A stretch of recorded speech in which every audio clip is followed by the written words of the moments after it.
I've grown tired of watching the canaries of underrepresented minorities go into the coal mines of Salesforce's culture. I've grown tired of watching the canaries of underrepresented minorities experience unchecked harm, only to then turn to this internal HR team to support them through their trauma, rather than Salesforce implementing the accountability required to prevent harm. I wrote these words 5 years ago in a resignation letter that I was terrified to write. And this week, honestly, it could have been written by any one of the 1,400 Salesforce employees who just signed a letter to their CEO, Mark Benioff, after he thought it was funny to joke about ICE agents surveilling his own international employees at a company event. 5 years later, same company, same culture, same harm, different news cycle. I'm Vivianne Castillo, and this is Choose Courage, Inc. And today I want to talk about something that actually goes way beyond Salesforce, way beyond Mark Benioff, and way beyond tech. I want to talk about what it costs you to stay in environments that were never designed to protect you. And I want to talk about what becomes possible when you finally decide to bet on yourself. Let's get into it. All right, so let me catch you up on what happened this past week because it matters. On Monday, Salesforce held their annual company kickoff in Las Vegas. Thousands of employees, big keynote from their CEO, Mark Benioff. And during that keynote, he asked all the international employees who had traveled to the US for the event to stand up.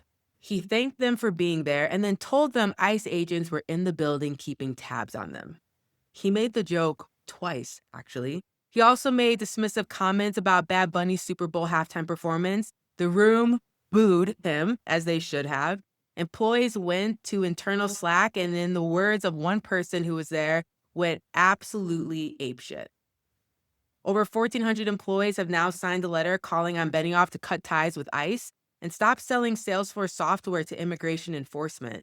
Even the head of Slack, which is a company that Salesforce owns, said that publicly he couldn't defend or explain the comments.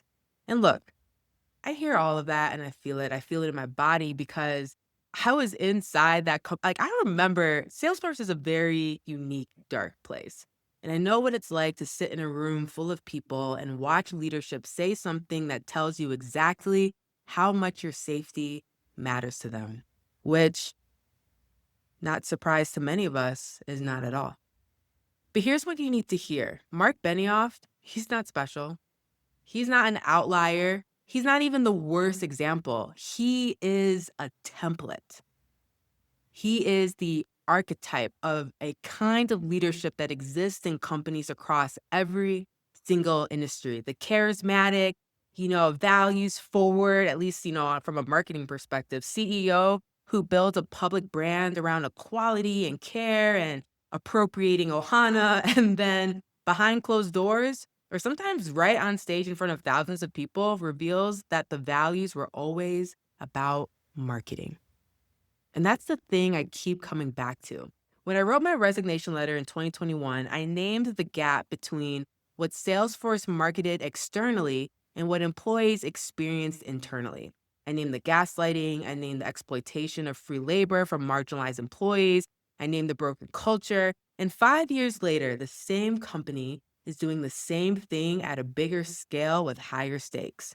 Culture didn't change. The leadership didn't evolve. The marketing just got better. That's it.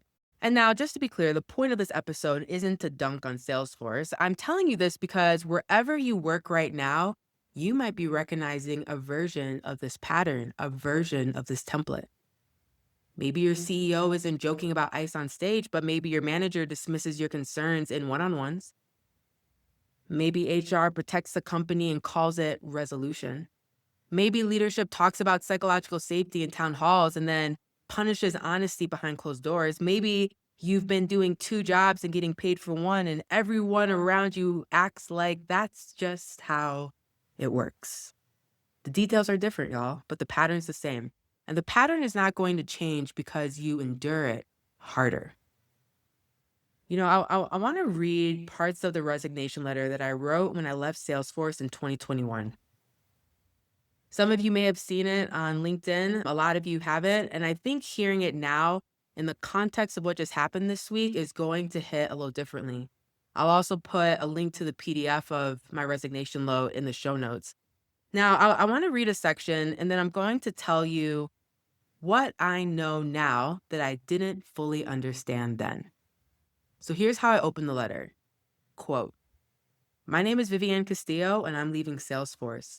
I'm leaving because I no longer see a path forward at Salesforce. I'm leaving because I can no longer subject myself to the level of self-neglect required to endure a culture of rampant microaggressions and gaslighting that led to the lack of psychological and emotional safety that I feel and experience as a Black woman at Salesforce."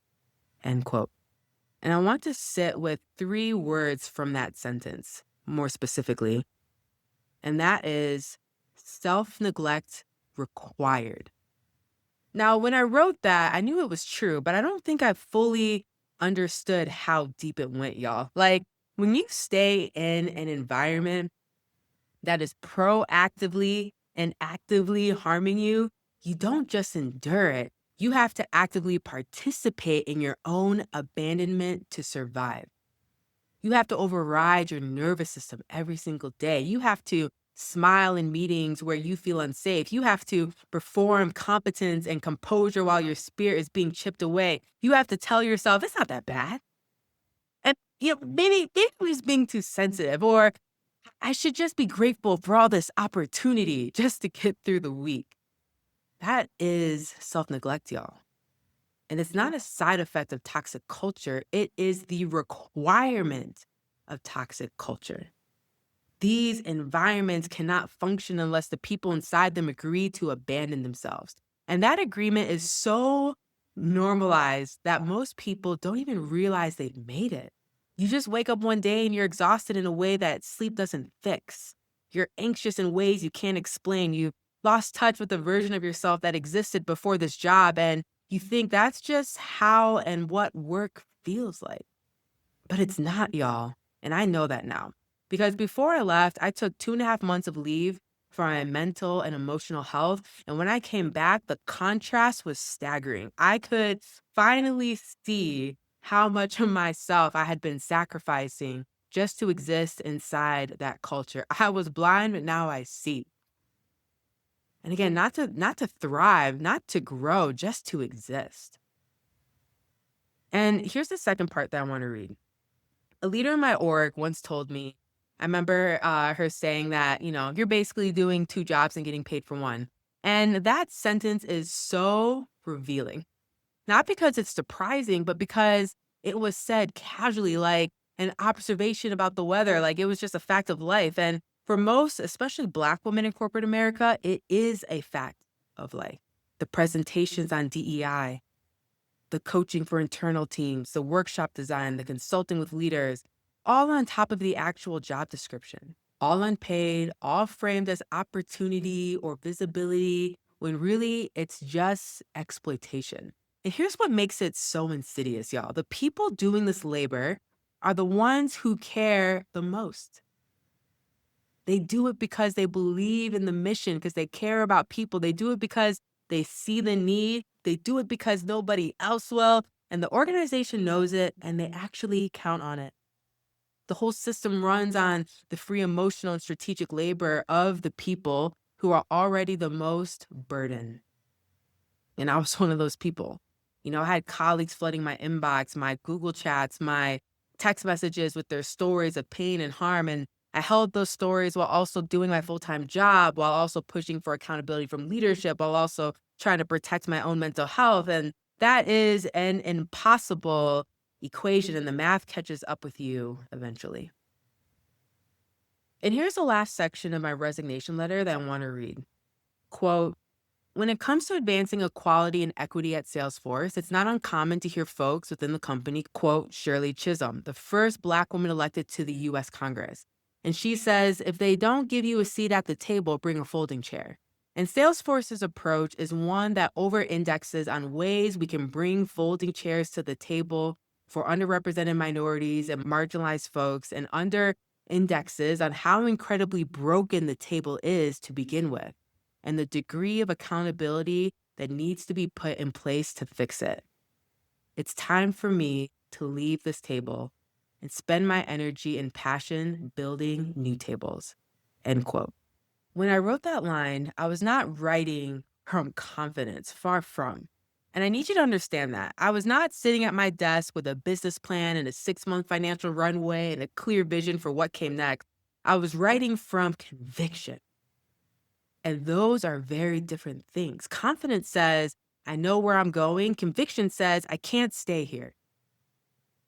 And most people wait for confidence before they make a move. They want the full picture. They want the guarantees. They want to feel ready. But y'all, I did not feel ready. I felt terrified. And I said that in the letter. I was afraid of retaliation. I was afraid of losing friends. I was afraid of what would come next. But I had reached a point where the fear of staying was greater than the fear of leaving. The cost of silence had become higher than the cost of speaking. And so I wrote the letter and I left. Now, I want to reframe something that I think keeps a lot of people stuck. We have been taught to measure risk in one direction, the direction of leaving.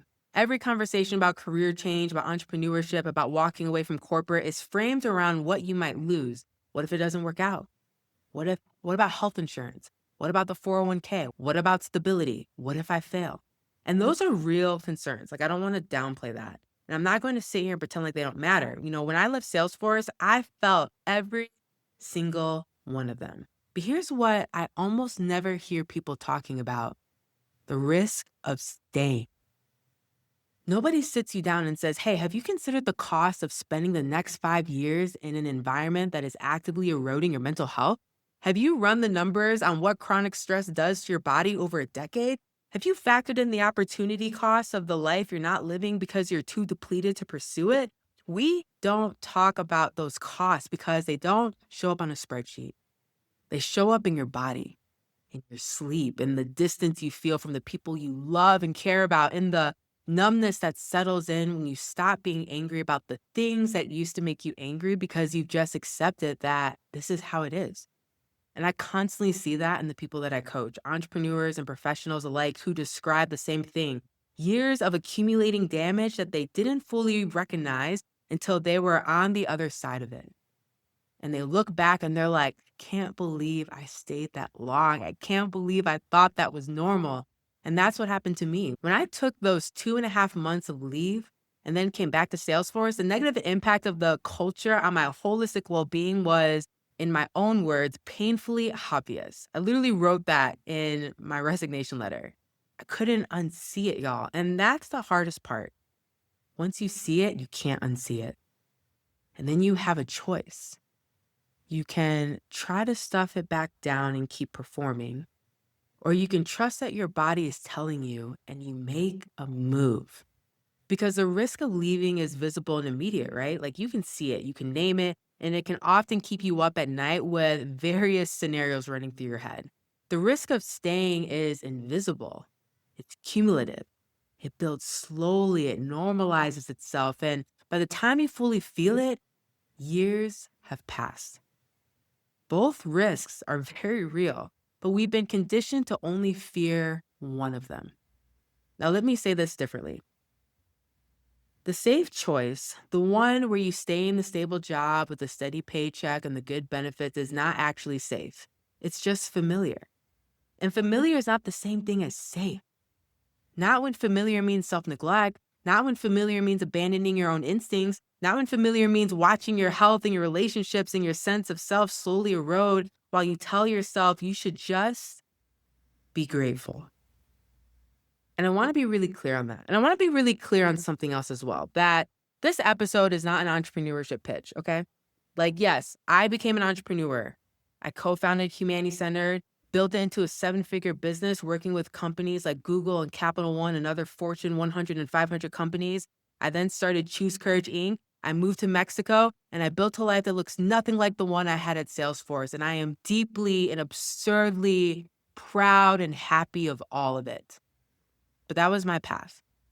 It doesn't have to be yours. And I'm not trying to sell you to live out my dream, live out my vision. I want you to bet on you. Betting on yourself takes so many forms, y'all.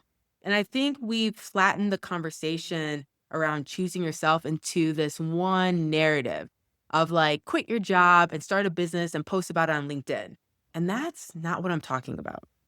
For some people, bettering yourself looks like finally applying for the role you've been talking about for 2 years. The one at the company that actually aligns with your values, the one that scared you because it felt like too much of a stretch. Go apply.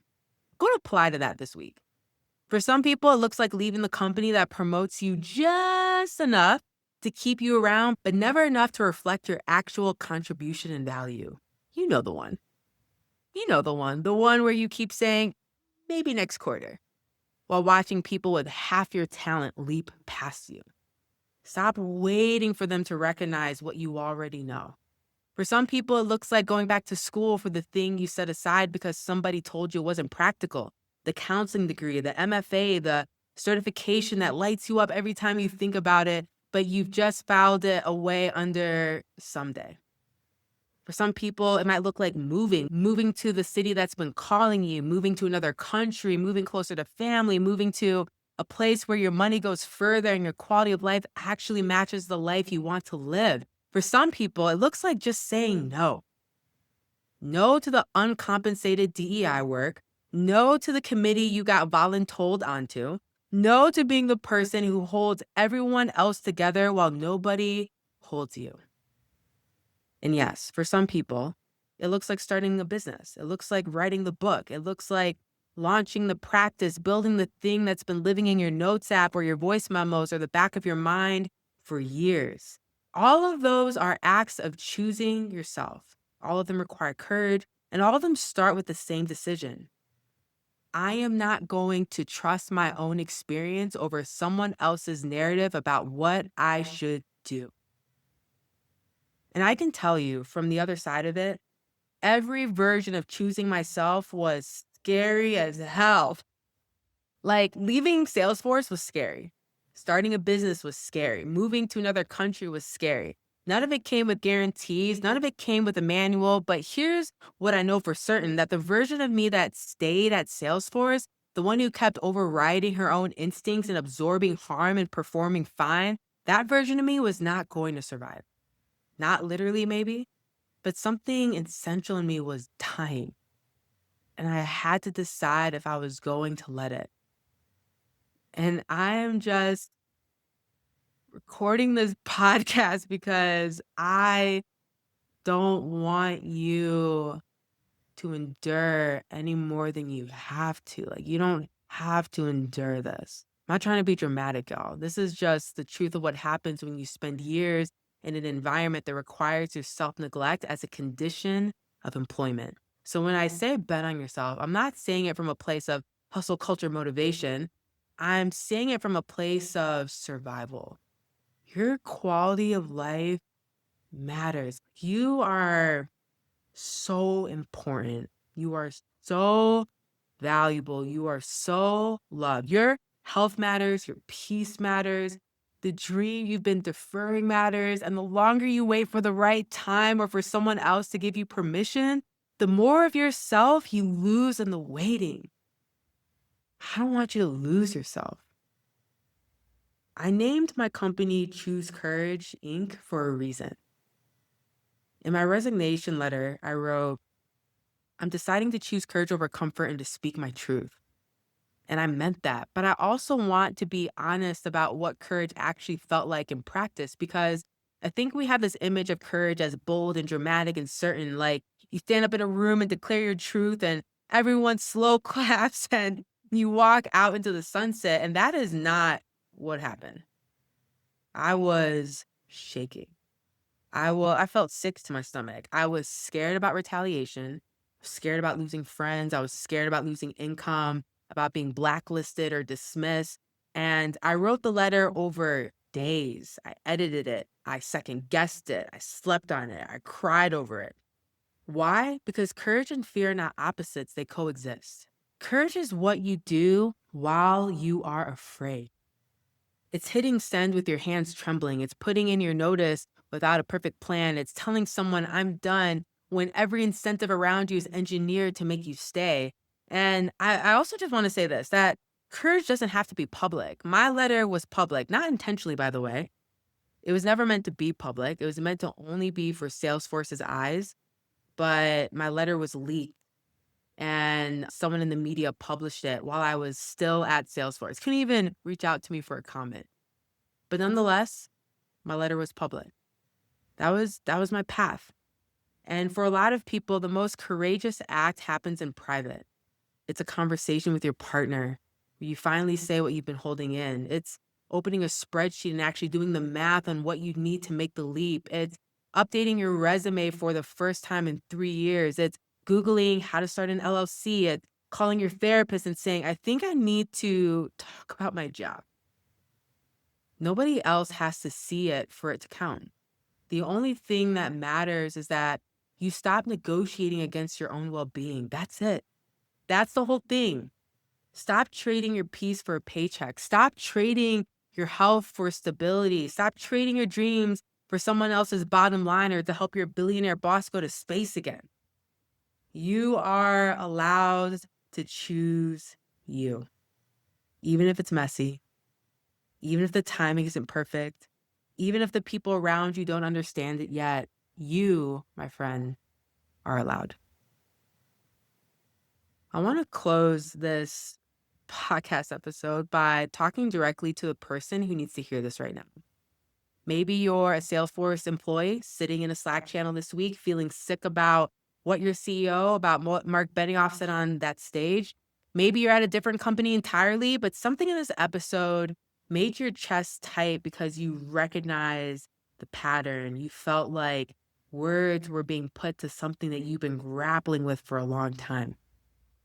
Maybe you've been carrying a resignation letter in your head for months and you just haven't written it down yet. Maybe you've been carrying a dream for years and you haven't acted on it yet. And I get it. Like I was you 5 years ago, sitting in the exact same place, exhausted, angry, heartbroken, afraid, overwhelmed with grief. And I made a decision that changed the entire trajectory of my life. Not because I was brave, but because I was tired, y'all. Like, I was tired. I was tired of the self-neglect. I was tired of watching canaries get thrown into the coal mines and waiting for a spring that was never going to come. And everything I've built, every part of my life I'm living right now, started with a decision to choose myself over a culture that was never going to choose me back. So, wherever you are right now, whatever version of choosing yourself looks like for you, whether that's entrepreneurship, it's a new job, a move, a dream deferred, or just finally saying enough, like, I just want you to know that you are allowed to bet on yourself.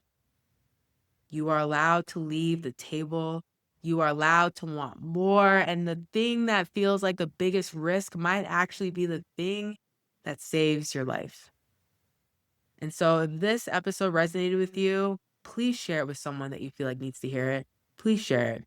Please help me out by leaving a good and honest review so that other people can see and hear these words. And if you are in a place in a space where you're sitting and you're thinking about what's next, you're wanting to get curious about building a life and a career and a business or whatever that is for you, then I would love for you to check out the show notes and book a call with me. Like, I will make time to talk to as many of you as I can. If you're in this place of, you know what, I'm ready to choose myself, I'm ready to dream, and I would just love to talk with you, Viv, for just like 30 minutes and at least have someone where I can at least, share what's on my mind and see, what your thoughts are, see if there's anything you can point me to. Like, I would love to make time for you. Please go to the show notes. It will take you to my Calendly and you can find time for us to just talk. I would love to connect with you and at least be that first moment where you can articulate or at least share with someone, you know what, there has to be more than this, and I'm ready to choose me. Thank you again for tuning into this episode. Just a friendly reminder that you deserve to choose you and to bet on yourself. And as always, drink some water. Thanks for hanging out with us and diving into some of these real and unfiltered conversations. We know your time is valuable, and so we don't take it for granted. If today's episode made you think, if it challenged you, or gave you something new to consider, we'd love for you to hit that follow button on whatever streaming service you're using. That way, you'll never miss an episode when we drop them. And if you want to go even deeper, sign up for our newsletter at choosecourageinc.com, and you'll get updates on new episodes, access to exclusive freebies, and first dibs on coaching opportunities and other resources to help you make bold moves in your life and business. So we appreciate you, we see you, and we're rooting for you. Until next time, keep choosing courage over comfort, and a friendly reminder to drink some water.